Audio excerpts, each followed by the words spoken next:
أكبر كذبة دمرت جيلنا هي إن العلاقات مبنية على الوفاء المطلق والعاطفة الخالدة. بس الحقيقة المرة إن أنت عايش في مصفوفة مصممة خصيصا عشان تستهلك فلوسك ووقتك ورجولتك، وفي الآخر ترمى على الهامش زي القمامة بالظبط. أهلا بيك في معتصم كاست. في فيديو النهاردة مش هطبطب عليك ولا أقول لك كلام تنمية بشرية من اللي بيضحكوا بيه على المغفلين. أنا هنا بصفتي أخوك الكبير اللي خايف على مصلحتك، وعشان أكشف لك الحياة الباردة، إزاي الست بتسيبك وهي قاعدة جنبك في البيت أو معاك في علاقة، إزاي بتموتك عاطفيا قبل ما تنطق بكلمة الانفصال، إزاي بتمثل دور الضحية عشان تطلعك دايما أنت الغلطان، وإيه هو قانون الهايبرجامي اللي بيخليها ما تبصش وراها أصلا. جهز قهوتك واقعد اسمعني للآخر، لأن الكلام ده مش هتسمعه في حتة تاني، واللي جاي هيوجعك بس هيفوقك. تعال ندخل في الموضوع دغري. التعلق المرضي مش حب. التعلق المرضي هو عملية انتحار بطيء بتمضي بيها وثيقة إعدام هيبتك بإيدك. لما تخلي بنت أو امرأة محور كونك، ولما يبقى أكبر همك هو رضاها والخوف من خسارتها أكتر من خوفك على مستقبلك وكرامتك، أنت بتعمل حاجتين بيدمروك. أولا، بتعترف لها بطريقة غير مباشرة إن قيمتك صفر من غيرها وإنك عريان من جوه. ثانيا، تفقد أهم ميزة بيولوجية ونفسية بيملكها الراجل، وهي الإطار الذكوري. الطبيعة البشرية يا صديقي ما تقدرش تحترم شخص خايف يخسرها. الخوف المطلق طارد. الست بطبيعتها بتمل من الراجل اللي بيلزق فيها، واللي بيبكي على الأطلال، واللي بيفقد استقلاليته عشان يرضيها. التعلق المرضي بيخليك تتحول من قائد العلاقة لتابع مأمور، والنتيجة حتمية. بتخسر احترامها وبعدين بتخسرها هي نفسها. الكارثة الأكبر يا صديقي إنك فاكر إنها سابتك يوم ما قالت لك كل واحد فينا من طريق. دي أغبى حاجة ممكن تصدقها. دي سابتك وطلعت بره العلاقة دي من شهور فاتت، وانت الوحيد اللي كنت قاعد جوه الفيلم فاكر انكم سمنة على العسل. الست ما بتسيبش فجأة.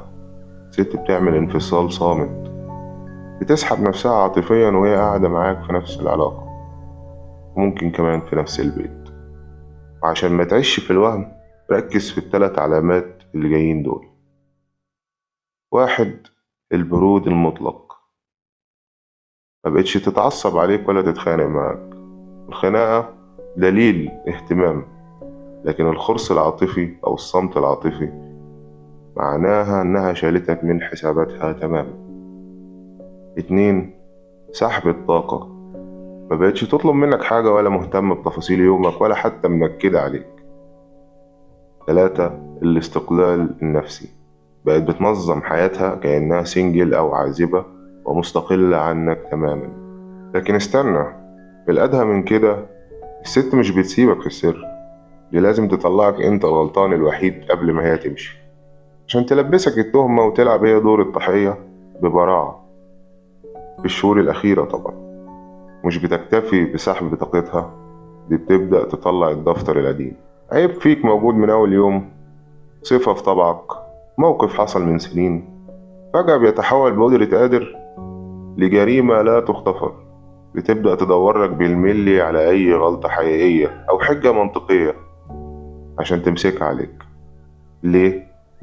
عشان لما تسيبك ما تبانش قدام أهلها والمجتمع وأصدقائها إنها باعت أو إنها خاينة، لأ، تبان إنها الضحية الطيبة اللي استحملتك كتير وجابت آخرها. تستنزفك عاطفيا، تطلع فيك القطط الفاطسة زي ما بيقول، وتخليك تحس إن أنت اللي دمرت العلاقة بغباوتك، بينما هي في الغرفة السرية بتجهز شنطتها أصلا.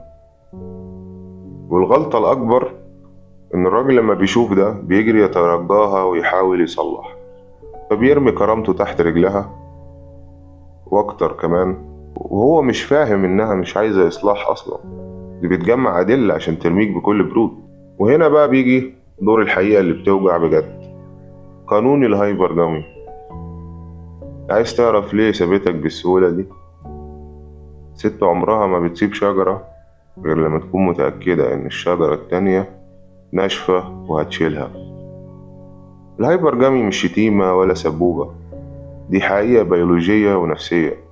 ست مبرمجة للبحث عن الأمان والقوة والموارد.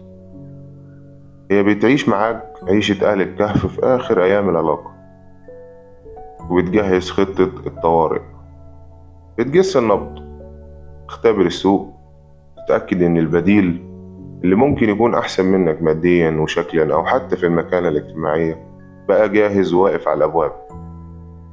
ولما تطمن إن الكوبري الجديد اتقفل عليه وبقى أمان، تطلع لك بكل برود وتقول لك إحنا مش لبعض، وكل واحد فينا يروح لحاله. أنت كنت محطة استراحة في طريقها للصعود، ووقت ما لقت الأفضل رميتك من غير ما يلف لها جفن، وطلعت هي المظلومة اللي استحملتك. اصحى يا صديقي. طيب، وبعدين يا معتصم، الحل ايه؟